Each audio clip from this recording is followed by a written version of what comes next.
Have you ever thought of quitting your job and owning a successful business instead? But the thought of the amount of work involved with the actual running of that business keeps holding you back.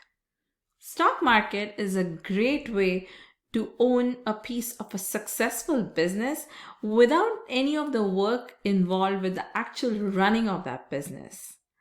If investing in the stock market sounds daunting, don't worry. This video is going to break it down to a level that even a 5-year-old can understand.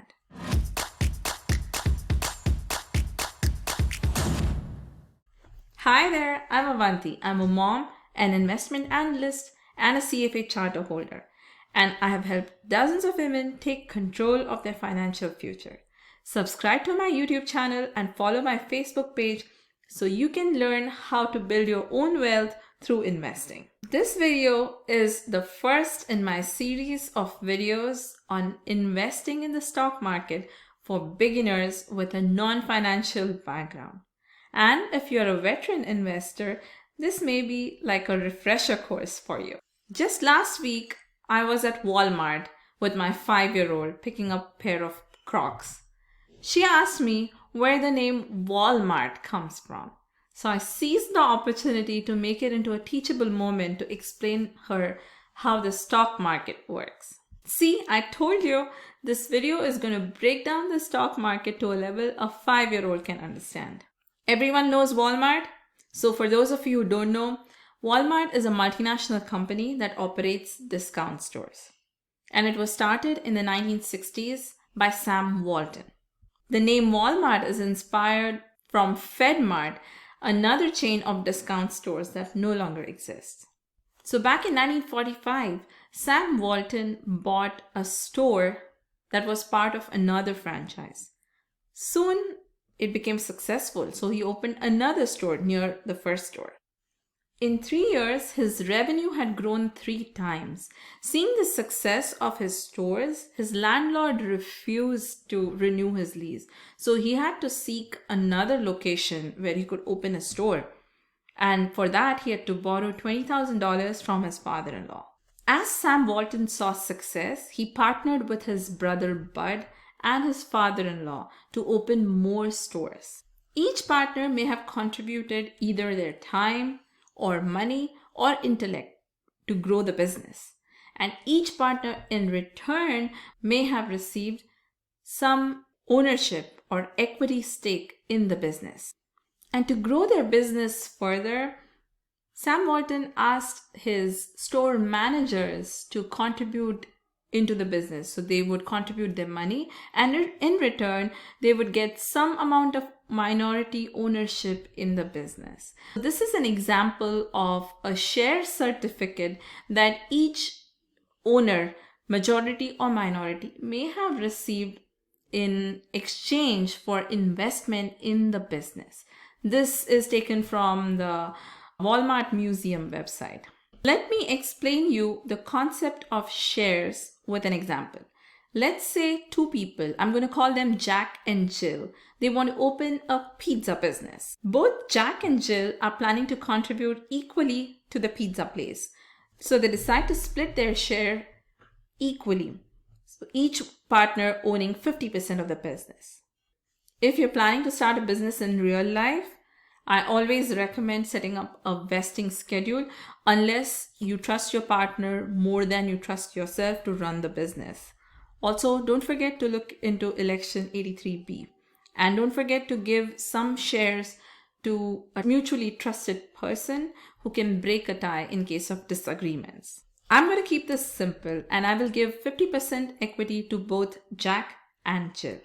At the beginning, the business has no value. Both Jack and Jill each decide to contribute $50 to the business, making the value of the business equal to $100. Think of this business as a pie of pizza with 2 owners owning the pizza. You can divide the pizza into 2 halves with each owner owning 1 half, and each half is worth $50.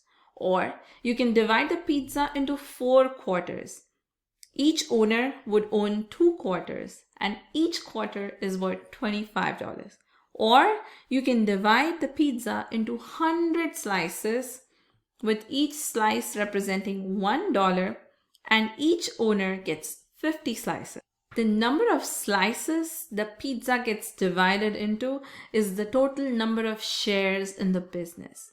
And the worth of each slice is the par value or face value of the share. No matter how many equal slices you divide the pizza into, the product of the number of slices multiplied by the par value of each slice will equal to the sum total of the entire pie, or in this case, the entire business of $100. And in each case, no matter how many slices you divide the pie into, each owner will always get $50 worth of slices or shares. And both Jack and Jill need proof that they are part owners of this pizza place. So each one gets issued a share certificate that tells how many shares they own and what the par value of those shares is. As owners of the business, Jack and Jill mutually decide how many shares they will issue. They could issue 100,000 shares with each share at a par value of 1/10 of a cent, or 1 million shares each with a par value of 1/100th of a cent, or 10 million shares each with a par value of 1/1000th of a cent. They decide how many shares to issue and what the par value would be. So coming back to Walmart, initially there were 3 owners: Sam Walton, his brother Bud, and his father-in-law Leland. Then, to expand further, some employees became part owners. By 1970, Walmart had opened 38 stores. Walmart had also borrowed from all local banks in Arkansas and southern Missouri. A bank loan or debt is one way a company can secure funds to start or grow a business. So you can go to a bank and get a loan, or you can issue corporate bonds and get money from investors that way. If you want to learn more about debt securities, check out this video where I talk about debt and other kinds of securities in detail. But sometimes you have a bad credit score, or you don't have collateral, or your business is too risky that banks refuse to lend you any money. Or in case of Walmart, they already had taken a ton of bank loans and they had to grow and expand fast, and some of these loans were coming due. So Walmart decided to pursue another option. They decided to go public. Up until 1970, Walmart was still private or unlisted. Unlisted means it was not listed for trade on any stock exchange. You may have heard of the term IPO. When a private company first goes to the general public, not a select group of private investors, to secure funds, that is called as initial public offering or IPO. Through that route, they can have access to a lot more funds from a lot of people quickly, and they can use those funds to expand their business and also pay off some of their existing debts.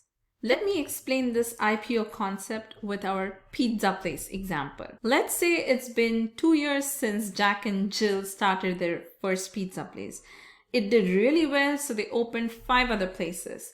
And now their revenues have quadrupled and profits have tripled. And now Jack and Jill have bigger plans and they want to expand their pizza chain all across the US. One way they could secure funds was to go to banks and secure debt financing. Another way is to go to other private investors or through venture capital and do Series A, B, C rounds. But let's say they did not do any of that, and instead they decided to do an initial public offering directly. So they now want to raise money through an IPO. So remember, when they started their business, it was worth $100 because that was the initial investment they made in the business.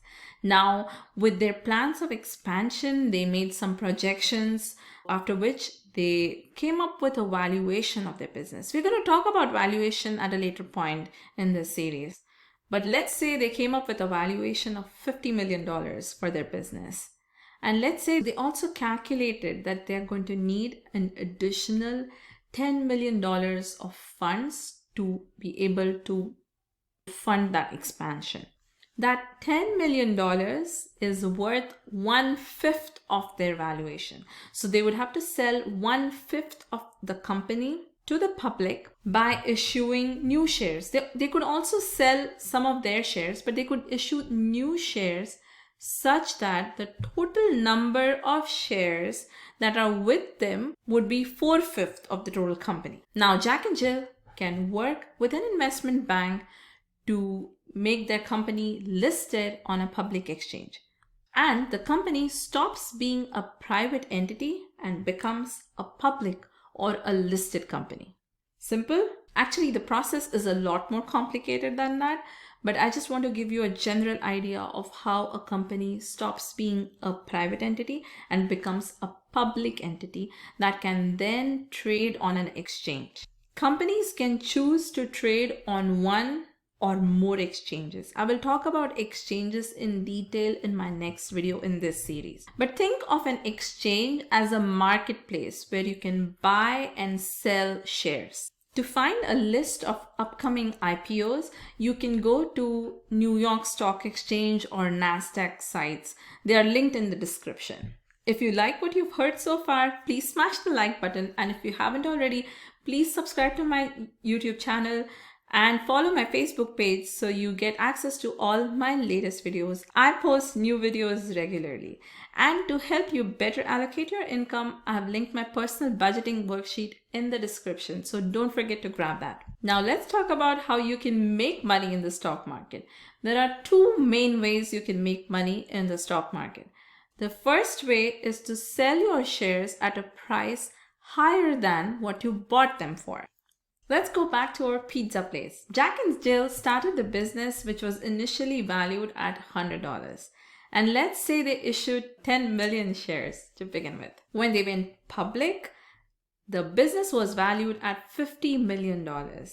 So in order to raise $10 million, they had to give up 1/5 of their company. So they had to issue 2.5 million additional shares and sell each share at a price of $4 a share. Of course, we are ignoring all costs associated with the IPO to keep it simple.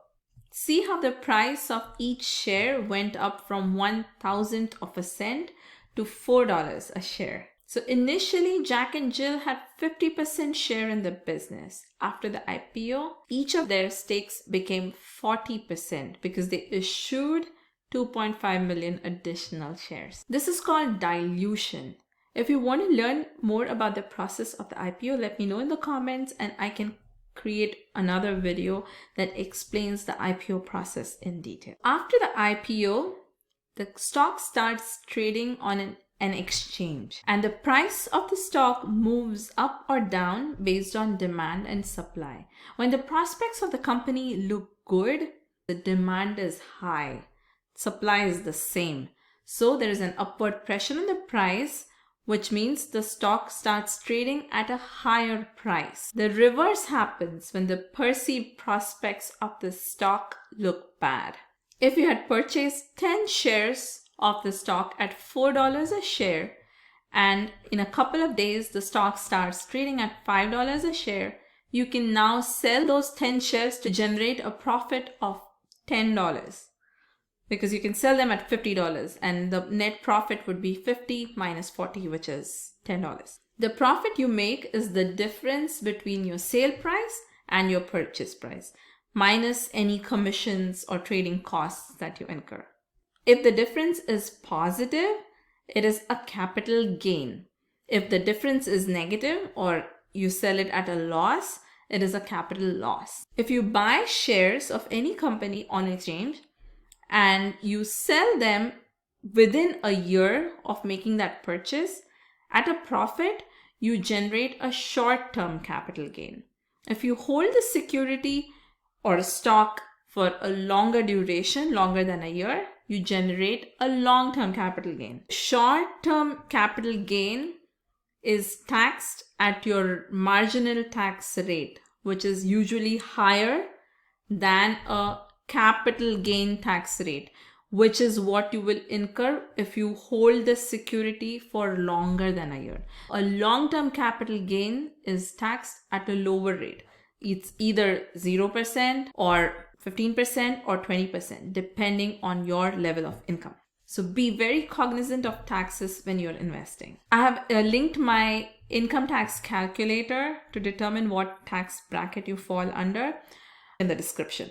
The second way to make money in the stock market is through dividends. Typically, when a company is in its early stages of expansion, it is going to reinvest all its profits in its own growth and not pay out any dividends. So going back to our pizza place example, it started with one location. Then as profitability grew, it began expanding in multiple locations. Then it expanded all over the US and then made plans to expand internationally. But as it continues to expand, the pace of growth slows. When a company determines that it has more cash than is necessary to reinvest in growth, it will start paying out dividends. Apple IPO'd in the 80s. It paid dividends in the initial years and then completely stopped paying dividends and reinvested all its profits in its own growth. It resumed dividends only in 2012. You will typically see dividends in more mature, stable companies. Pay attention to taxes as they apply to your dividends. Dividends can be ordinary or can be qualified. Qualified dividends get taxed at a lower rate, which is your capital gains tax rate. And ordinary dividends get taxed at your marginal income tax rate. So if you are invested in a lot of REITs or real estate investment trusts, those are considered ordinary dividends. They are not qualified dividends. So they would be taxed at a higher rate. So what's holding you back from investing in the stock market? I've heard three main reasons people don't invest. And I will tell you why they don't make any sense. But before I do that, how about showing me some love by hitting the like button and subscribing to my channel? The biggest reason I've heard people give is that they don't have a lot of money to invest in the stock market. But what if I told you that you don't need a lot of money to be able to invest in the stock market? You can potentially become a millionaire with just $100. If you had invested just $100 a month starting in 1980, today you could have had about $1.4 million. All of those $1.4 million with just $50,000 of investment. Can you see the compounding effect? And $100 is not a whole lot. It's the price of about 15 Subway footlongs or about 20 pints of beer. Is $100 too much for you to start? So let's see what $50 could have gotten you. If you had started investing just $50 a month in 1980, today you could have had about $700,000. The compounding effect you get by investing consistently for a long period of time will make you a millionaire. You don't need a lot of money to be able to start investing. Start small and stay consistent. Consistency is the key to growing your wealth. I hope I have convinced you that you don't need to wait to have a lot of money before you start investing. You will miss on the compounding opportunity by waiting for too long. The second biggest reason I've heard is a risk. I'm going to lose all my money if I invest in the stock market. No, you're not. Stock market is risky if you're trying to make a quick buck. Look at this S&P 500 chart. The index grew from about 100 in 1980 to 4,500 this month. That is about 12% annualized return over that period. Of course, there were ups and downs during this time. You can also see the different recessions that occurred during this period. Each time the index dropped, it bounced back. In some cases, it took a few months, and in others, it took a few years to reach pre-recession values. If you sell your investments when the index drops, you immediately incur a loss and you lock in that loss. But if you hold on to your investments, the loss is unrealized, which means it's a paper loss and not a real loss. And if you keep investing during the down period, your investments will have the opportunity to grow and come out stronger than before. Let's look at the dot-com recession. Prior to the dot-com bust, the S&P had peaked at 1,500 points. After the recession, the index lost about 40% of its value. But by October of 2007, the index was back at its pre-recession high. And it was just in time for another recession. However, if you had continued investing $100 a month right before the dot-com bust, you would have had about $94,000 today. If your investment horizon is short and you're going to need cash in the near future, stock market is not the place to park your money. For example, if you had started investing in February of 2020 and you needed the money in April of 2020, your investments would have been down significantly. But if your investment horizon is way out in the future, like if you're saving for retirement, which is decades away, then stock market is a great place because your investments will have a lot of opportunity to grow through compounding. So how much should you invest? As much as you can while meeting your monthly expenses. And if you have debt, don't forget to watch this video where I talk about whether you should prioritize paying off debt or investing. So coming back to the question of how much you should invest, the first step is to determine what your goal is. So for example, if your goal is to save for retirement, you need to determine first how much you're going to need to save before you retire. There are many online calculators that you can use, but I've linked in the description one calculator that I coded myself. So you may want to check out that calculator. Let's say your goal is to save $1 million before you retire. And your goal is to retire at 60 years. Now, if you're 10 years old, you have a long investment horizon of 50 years. So if you start today, you will only need to invest about $165 a month. One assumption I've made here is that your investments generate 7.3% annualized return, which is the average return the S&P 500 index generated since 1927. Remember, the last decade, the S&P 500 generated very high returns, which was not the case in the early 1900s. If you increase your expectation, you will have to invest a lot lower than $165 a month. Now, if you're 20 years old, you will have to invest $350 a month. If you're 30, you will have to invest $770 a month, because your investment horizon has reduced to 30 years. If you're 50, you would have to save $5,600 every month. So you see how the amount goes up exponentially as you get closer to the target horizon and have nothing invested. It's not a linear graph, which is why it's super important that you start early and invest consistently. Your banks, at least in the United States, are not going to generate a return high enough that will be able to meet your financial goal. And you're not going to work forever, no matter what you believe. Everyone has to retire at some point. Just because you're drawing a monthly salary from your current job, you're not going to work forever. You will have to retire at some point, whether voluntarily or involuntarily. If you saw this video from last week where I discussed different investment options, you should know that every investment carries risk, including cash. It's a slightly longish video, so make sure you have some spare time before you start watching it. It will give you a good overview of all your available investment options and the risks associated with each of them.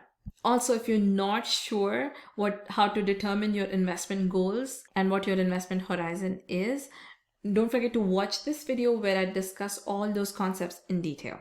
Finally, the third biggest reason I hear people give is, I don't know anything about the stock market. Isn't it for people who have studied finance? I fell for that myth for the longest time, so I don't blame you. There's a lot of jargon used in the financial world, but if you take the time to educate yourself, it's going to be easy, I promise. And I'm here to help. I was able to explain the stock market to a 5-year-old, so you can learn it as well. I come from a very middle class family in India. Growing up, we didn't own a home or a car. If I can learn how to make money through the stock market, so can you. But forget about me. Let me give you some examples of successful investors who have made it big in the investment world without a finance degree. Susie Orman. She had a very tough life. She wasn't a great student in school. She worked as a waitress. She lost all her money saved for a business. Eventually, she educated herself on how to invest and became very successful doing it. Barbara Corcoran. You've seen her on Shark Tank. She was one of 10 children. She was a D student in school. She worked many odd jobs before finally starting her own real estate firm and becoming a very successful investor and businesswoman. Does it help if you have some education in finance? Of course it does. But can you educate yourself? Yes, again, and that's why I'm here. I gave you examples of women investors on purpose because we as a tribe are not very well represented in the investment world. Everyone knows Warren Buffett. He started investing when he was 11. There are many examples of successful investors, both men and women. And you don't need to spend a ton of time following markets to be able to invest successfully. So I hope I have convinced you that you too can be very successful investing. And if you're just starting out investing, I understand you're scared, but it's going to be okay. If you have any other apprehensions, anything that's holding you back from investing in the stock market, let me know in the comments. In my next video in this series on basics of stock market investing, I will talk about exchanges, brokerages, and how to buy and sell stocks. Make sure to subscribe to my channel and click the bell icon so you don't miss it. That's it for this video. I will see you in my next video.